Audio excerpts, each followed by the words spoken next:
Saudi Arabia और ये अरब देश ओपेक प्लस देशों के साथ मिलकर किस तरह मनमाने तरीके से जानबूझकर क्रूड ऑयल की कम प्रोडक्शन करके आर्टिफिशियल तरीके से प्राइसेस को बढ़ा रहे हैं, ये तो हम सब देख ही रहे हैं। भारत ने जब इन अरब देशों से क्रूड ऑयल की प्रोडक्शन को बढ़ाने के लिए कहा ताकि क्रूड ऑयल की कीमतें कम हो, उल्टा इन्होंने भारत को ये कह दिया कि अगर भारत को सस्ता क्रूड ऑयल चाहिए तो जो लॉकडाउन के समय भारत ने अपने रिजर्व्स भरने के लिए क्रूड ऑयल परचेज किया था, भारत उसका इस्तेमाल कर ले।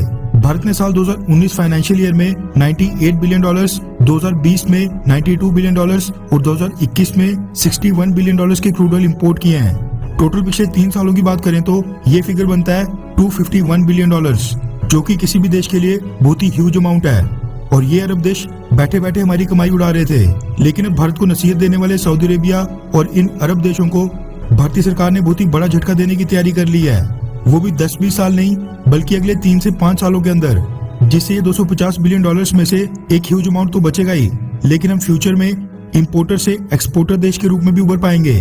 पेट्रोल और डीजल के ऊपर चलने वाले व्हीकल्स के विकल्प के रूप में आज की डेट में एक ही समाधान देखने को मिल रहा है, और वो है इलेक्ट्रिक व्हीकल्स। एवरेज तौर पर देखा जाए तो पेट्रोल में 7 रुपए पर किलोमीटर, डीजल में 10 से 11 रुपए पर किलोमीटर, जबकि इलेक्ट्रिक व्हीकल्स में 1 रुपया पर किलोमीटर पर ट्रैवल किया जा सकता है। यानी अगर आपको 100 किलोमीटर दूर जाना होगा तो इलेक्ट्रिक व्हीकल के ऊपर आपको बस 100 रुपए की इलेक्ट्रिसिटी लगेगी। पैसा तो बचेगा ही, लेकिन ये इन्वायरमेंट फ्रेंडली है।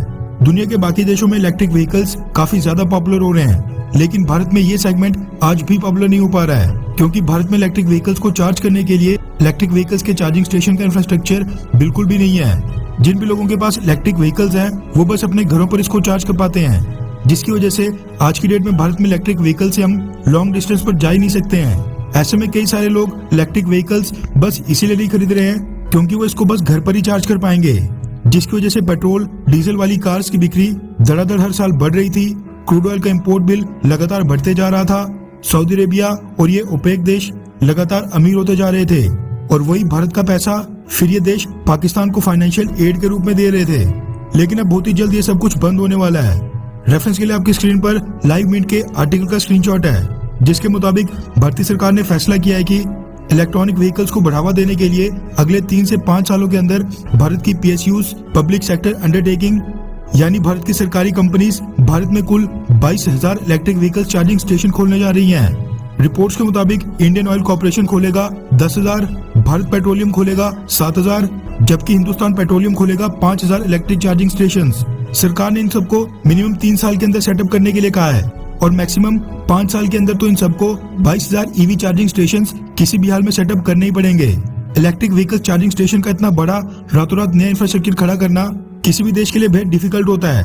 इसलिए भारतीय सरकार ने डिसाइड किया है कि जो एग्जिस्टिंग पेट्रोलियम कंपनीज हैं, ये जिम्मेवारी उन्हीं को दी जाए।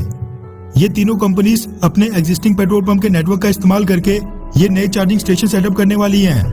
ये चीज तो खैर अभी तक पूरी तरह क्लियर नहीं हो पाई है कि क्या एग्जिस्टिंग पेट्रोल पंप ओनर्स को ही ये नए इलेक्ट्रिक चार्जिंग स्टेशंस भी दिए जाएंगे या फिर कोई नया प्रोसेस होगा। वैसे ऐसा नहीं है कि बस PSUs ही electric vehicle charging stations operate कर सकती हैं, बल्कि टाटा और रिलायंस जैसी और कई कंपनीज ने डिसाइड किया है कि वो भी भारत भर में हजारों electric vehicle charging station setup करेंगी। लेकिन अब सरकार ने बस फैसला किया है कि वो प्राइवेट कंपनीज के भरोसे न रहकर PSUs की मदद लेगी।